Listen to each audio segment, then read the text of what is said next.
स्वामी रामविलास वेदांती जी कल की धाम पहुँचे हैं और पिछले 18 सालों से लगातार हर साल हम देख रहे हैं कि स्वामी जी यहाँ आते हैं कल की उत्सव में।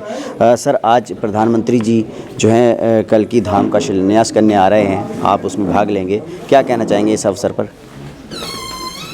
ऐसा मंगलमय, दिव्य, भव्य और अलौकिक अवसर कल की धाम को प्राप्त हुआ है कि भारत के माननीय प्रधानमंत्री नरेंद्र मोदी जी ने जैसे 2020 में 5 अगस्त को राम जन्मभूमि का भूमि पूजन शिलान्यास किया था और वो मंदिर बनकर तैयार हो गया और 22 जनवरी 2024 को भगवान रामलला की प्राण प्रतिष्ठा किया, वैसे ही आज 19 फरवरी को मोदी जी के कर कमलों के द्वारा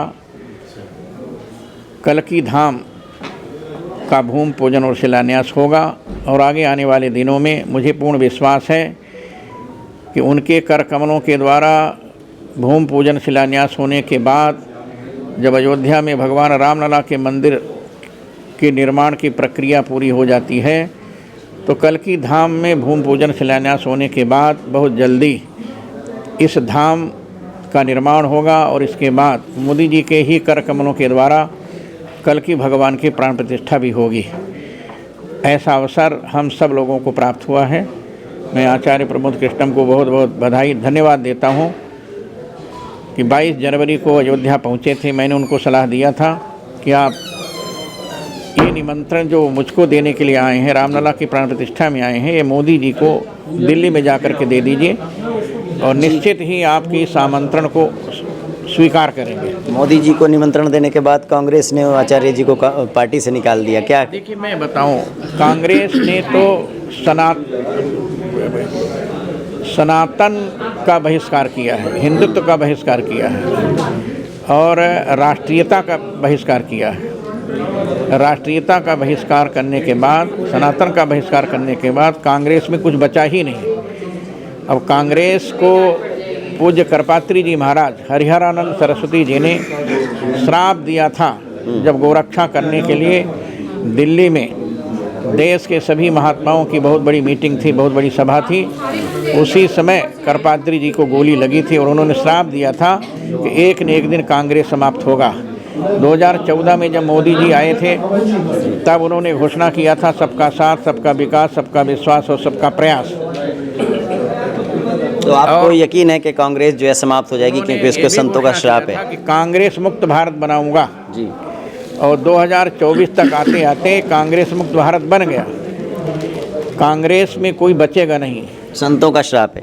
संतों का श्राप है और संत लोग चाहते हैं कि जिसने रामलला की मूर्ति को हटाने का आदेश दिया था सन 49 में, जब हमारे पूज्य गुरुदेव श्री अभिराम दास जी महाराज ने सन 49, 22, 23 बटा रात्रि को दिसंबर में रामलला की स्थापना किया, भगवान का प्राकट्य हुआ, तब 23 दिसंबर को पंडित जवाहरलाल नेहरू ने उत्तर प्रदेश के मुख्यमंत्री गोविंद बल्लभ पंत को आदेश दिया था कि जाकर रामलला की मूर्ति को हटा दो।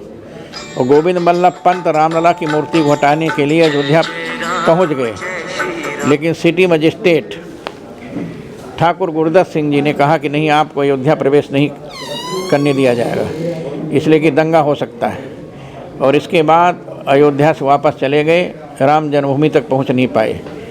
तब महंत दिग्विजय नाथ जी, योगी आदित्यनाथ जी के दादा गुरु गोरक्षनाथ के महंत जी हजारों लोगों को लेकर के राम जन्मभूमि को घेर लिया था चारों ओर से और रामलला की मूर्ति को हटने नहीं दिया था। एक प्रधानमंत्री था जिसने रामलला की मूर्ति को हटाने का आदेश दिया था सन 49 में 23 दिसंबर को, और एक ऐसा प्रधानमंत्री आया जिसने रामलला की प्राण प्रतिष्ठा किया और भव्य रामलला के मंदिर का निर्माण किया। कांग्रेस में और भाजपा में यही अंतर है। कांग्रेस भारत विरोधी है, सनातन विरोधी है, हिंदुत्व विरोधी है, राष्ट्र विरोधी है, लेकिन भाजपा भारत माता के गौरव की रक्षा करने के लिए सब कुछ करने के लिए तैयार है। आज वह स्थिति आ गई है, इसलिए ऐसी स्थिति में हिंदुत्व के स्वाभिमान को जागृत करने के लिए, भारत माता के गौरव की रक्षा के लिए आचार्य प्रमोद कृष्णम ने जो सनातन का साथ दिया है, इसके लिए मैं उनको बहुत बहुत बधाई देता हूँ। हमसे बात करने के लिए बहुत बहुत शुक्रिया। तो स्वामी जी जो हैं आज कल की मंदिर के जो शिलान्यास कार्यक्रम है उसमें शामिल होने के लिए आए हैं और उन्होंने हमसे बात की। उनका कहना है कि कांग्रेस जो है वो सनातन धर्म की विरोधी पार्टी है और वो समाप्त हो जाएगी।